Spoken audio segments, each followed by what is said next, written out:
Vipi mwanamichezo, mambo vipi mwanasoka, hujambo na karibu tuweze kujuzana zile taarifa mbalimbali za kimichezo ambazo zimeweza kujiri katika siku hii ya leo, ikiwa ni siku nyingine tena nasi tumekuja mezani kwako kwa ajili ya kuweza kusogezea taarifa mbalimbali za kimichezo kuhusiana na klabu ya soka ya Wekundu wa Msimbazi.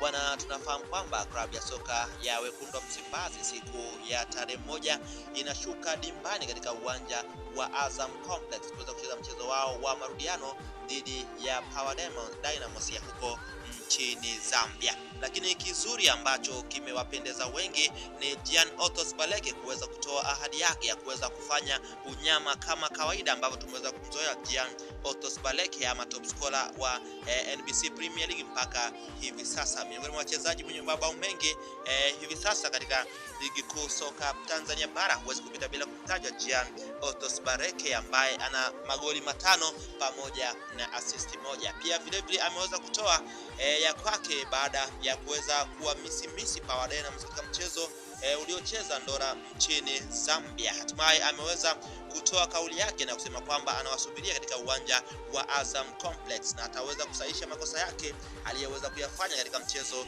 ule ulioweza kumalizika, na huu ukiwa ni mchezo wa marudiano wa klabu ya soka ya Wekundu wa Msimbazi dhidi ya Power Dynamos kuwania kufuzu hatua ya makundi ya kombe la mabingwa barani Afrika, kama tulivyoweza kuzoea klabu ya soka ya Wekundu wa Msimbazi kuweza kutii katika hatua ya makundi. Maoni yako ni yapi wewe kama mwanamchezo? Maoni yako ni yapi wewe kama mwanasoka?